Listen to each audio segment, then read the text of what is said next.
How's it going, guys? My name is Zach with the Movie Castle, and today we're going to be talking about Hammer House of Horror. This is episode 6, and this one's entitled Charlie Boy.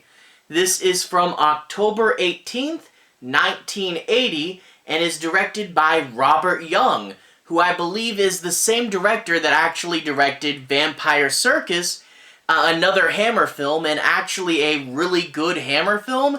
I definitely would recommend it. It's kind of underrated. I can't believe I don't have a review for it yet. I will get on that. I do want to make a review for Vampire Circus pretty soon. That was a really good movie.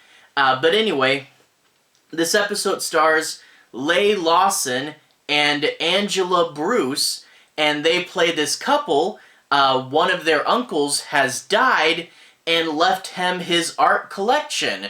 They go down there, and the wife picks up this statue, an African fetish doll, and jokingly gives it the name Charlie Boy. But of course, this doll has a special ritual assigned to it, where you can use it to kill people very voodoo style, and they of course accidentally activate the ritual and have to figure out how to stop it before all their friends get killed. Now, that being said, this episode really does remind me of a movie that would come out later, strangely enough, not Trilogy of Terror. You may have thought I was going to say that because, African fetish doll, right? This actually reminds me of Final Destination. The thing is, the deaths that this statue carries out seem very much happenstantial. A lot of the deaths are easily to believe they're accidents. It's just that they're happening too frequently, and you have this doll involved, and you have to believe that, okay, there's more going on than I see. I have to figure out how to stop the curse. But the idea that it's not a killer coming after you, and it's not, a seen force, it's something hiding within the world itself and manipulating things, creating seemingly random events that turn out to be deadly.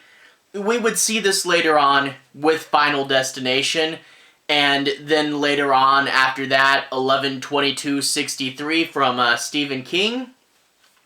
So we would see this concept utilized later, although with different forces behind it. But it is cool to see an early example of a concept that would be used later. I don't know if this is the absolute first time it was used. I mean, there's all these, where people die and they blame it on the curse, so it's actually an old concept. But to see it used serialistically, where it happens multiple times, this is an early adapter of a concept that would be brought up later. So cool to see a proto-Final Destination. That's really fun. But anyway, this is probably one of the highest body counts we get in Hammer House of Horror, and it really is pretty fun. A lot does happen, and these character deaths are pretty interesting, but also the characters. I feel the characters hit it off a little better than usual. The couple really does feel naturalistic, and all their friends, like, they want to go into business and open up a movie production studio, so me being a little horror movie geek really relates to this. The characters pop off a little better, the concept is really interesting, and overall, this was a pretty solid episode. Last week, I talked about the episode, The House That Bled to Death, and if you saw that review, I said that on a rewatch, that one didn't hold up as well as I remembered. It's not terrible, but it was kind of underwhelming. But this one, actually, on this rewatch, it felt like it was a little better than I remembered it last time. And just good characters and a solid concept keeps the action moving the whole time. I really do like this. Now, it's not the absolute best of the series. There are some really classic episodes that are better, but still a really good episode, a really solid episode, and I did wind up really liking this, so I definitely would recommend it. Without further ado, let's go ahead and talk a bit more about the plot. I'm not going to be doing any major spoilers, but I do want to say my piece on a few of the plot points and make sure you guys have a basic understanding as to what the episode's about. We open up with the prologue, the before the theme song bit, and we see the uncle on top of the roof of his mansion trying to fix the TV antenna. He's on there, and of course he slips and falls off the roof and dies. Now someone was inside waiting for him. He had a big collection of African art. He collects a lot of art from all over the world. And he had a bunch of different statues displayed on a table. When the guy, his guest, hears him falling outside, he turns and knocks over this one African fetish doll. It falls and lands on the table, and we get that parallel. The man fall down and is lying down. The statue fell down and is lying down. So even though it doesn't really explicitly say if the statue's at fault for this first death, a lot of people wonder, and that's kind of a bit of a debate. Is it just circumstance that set off the whole episode, or was the statue up to this all along? So we can read it either way, and it never does tell us. But anyway, with the uncle dead, his nephews show up to claim their inheritance, and you get to meet this guy and his wife, and they're a really nice couple, and they really are in love, and they play off each other really well, and he's deciding what to sell and what to keep and what to do with the entire art collection, and he tells his wife, hey, if you want to pick something out, that's okay, if there's anything you really like, just go ahead and tell me and we'll keep it. And she is drawn to this African fetish doll, the one from the prologue, and she names it Charlie Boy, just as a joke, like, oh, hello, you're Charlie, So she names it that, and they decide to take it home. Now, this statue has a really cool design. If you've seen an African fetish doll, you know what they look like, but this one's pretty big, like 2-3 feet tall. Well, probably not quite 3 feet, 2.5 feet or so. It's pretty big. And it's got these teeth, big jagged teeth, big eyes, and a bunch of nails sticking out of it. And the guy who's managing the estate explains the deal with the doll. They say it's kind of like a voodoo doll. People would go to this doll, think of someone they didn't like, and put a nail in the doll. And when they did that, that would basically be them asking the spirit to go and kill this person for them. And that's what the doll was used for. So they get it, they put it in the back seat, and they're driving home when this guy accidentally cuts someone off, and there's a bit of road rage, and the guy is very mean, and the main character does manage to apologize and get him to drive away, but he's still mean, and it was kind of unsettling. They get home, and the guy talks about how the guy that had the road rage had a scar on his face, and he jokingly calls him Scarface and does a little bit where he's like, yeah, Scarface, I'm a gangsta, see? And he takes out this knife, and while thinking about the road rage guy, he stabs Charlie Boy, but kind of as a joke more than anything.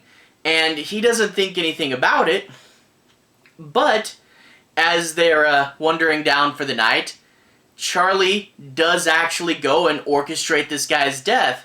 You see, this guy actually was a gangster. I don't think him, pretending to be a gangster really had that much effect on it, but he actually was a gangster. And he crossed paths with someone he shouldn't have, and he really did get stabbed in the alley, just like what they did to Charlie Boy. So, Charlie has killed this one gangster, and they don't even know about it. And the next day, the main guy meets with one of his friends who's a director, and I believe it's his brother or one of the other cousins who inherited money. And he says, okay, we ever said if I got any money that we would form a movie production company. And now that he has money, he's super excited to finally move forward with his dream. He had worked in video production, but he wanted his own company to shoot his own stuff. Now his friend is a director. He wasn't really supposed to come up with much money. He was just there to do a lot of the work once they actually got going. It's his talent. But the other guy his friend or another one of the cousins, I forget if they say which one it was, he was supposed to supply most of the money, and the whole thing was hinging on if the main character ever got his money together. And now that the uncle died, he finally has money. He can finally do this. But that's when the other guy, the guy who was supposed to supply the money, says, look, I actually lost faith in this project a long time ago, but I never told you because I never thought you would actually get the money, and I thought, why squash your dreams if I don't have to? But now that he has the money, he has to say, look, I'm sorry, I really don't want to do this. So the guy that was supposed to supply most of the funding backs out at the very end. And he's like, it sucks that my uncle's dead, but at least I can finally do the thing that I really wanted to do. But nope, that gets cut off, all thanks to this one guy losing faith in the project. So he's understandably upset. He goes back home, he's just in such a state, and he stabs a photo. He finds a photo of all of them hanging out together, all the main characters for this episode. He stabs him in the photo, and then he takes up the knife and stabs Charlie Boy. Not really meaning to stick Charlie on them, but just, an act of anger that he probably shouldn't have done. But again, he doesn't think much about it, he goes to bed. But then the next day, the guy that backed out is riding a horse and has a horrible accident. I don't think I'll spoil it for you, I'll just let you know that, he obviously dies. And they think, that's weird.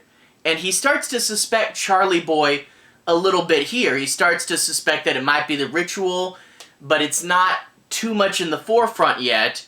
But then, the director guy, he's working on set, and there's another horrible accident, and he dies as well. And he realizes, oh no, Charlie's going after everyone in this photo, and he has to figure out what's going on with the curse. And there even is a thing with the order and how these people are going to die. So a little more Final Destination stuff for you. But he has to figure this out. He has to convince people. He has to tell his wife, look, I think Charlie is killing people. I think we should take this seriously. But of course you're going to dismiss that. But the thing is, even though all these deaths just look like, probability, it's just so many of them are happening right after they interacted with this thing. It's, coming to the belief that this might actually be a curse. But on top of all that, him and his wife are in the photo too. If the curse is real, they have to stop it, not just to save their friends, but to save themselves. And overall, this episode moves along at a pretty steady clip. Like I said, I think I said this earlier, this has one of the higher body counts for Hammer House of Horror, and it moves along at a steady clip. Lots of sequences spread throughout the whole episode, and, knowing its probability, knowing that it can manipulate the environment, you really do get the sense that anything can happen and you're not safe, just doing anything, So that is a really fun concept, which is why Final Destination would become a series of 5, I think soon to be 6 films. So, a good concept with really good characters. Like I said, the director friend, he's a fun, loving guy. The maid of this house actually has more character development than you think, where the uncle that died in the beginning was treating her really fairly, and some people think, she's gone beyond her station, which is an interesting thing to see this character who's supposed to be in the back, becoming, having more rights and stuff, and, feeling more free to speak her mind, and I did like that they even developed a side character like the maid, and, a movie production, that's really fun, and as a horror geek, I really love that. But this couple really does have chemistry, and I really did like it. They're talking with each other, they'll joke with each other, they'll flirt with each other, and it seems really, really natural and has a good amount of life behind it. and you really do believe it. And when he's trying to convince her of something as extreme as Charlie killing people, it, you know, it takes a little convincing, but the debate and the argument feels very natural and not forced. And also, this is an interracial couple, which I thought was pretty ahead of the time for Hammer to do, because this was all the way back in 1980, so major props for Hammer for doing that. But overall, good characters, good concept. I really did like this episode, and you know, it's not as good as the absolute best, you know, like say Rude Awakening, which is like probably the best episode, but it's still a really solid, really good episode, and I definitely would recommend it. It's definitely, I would say probably in the upper half of the show. But anyway, to everyone who's watched so far, thank you for watching. To everyone who's liked and subscribed, thank you. You really are helping the channel out. I'll leave a relevant playlist on the bottom. If you guys want to see more, you can click right there and see more. This should be my Hammer playlist. In the Hammer playlist, you can find my reviews for the first 5 episodes of the show, as well as some classic Hammer monsters, some of the more obscure films, some collection videos, some modern Hammer even. Anyway, have a good day. I'll see you guys again very, very soon. Relevant playlist on the bottom. Have a good day now.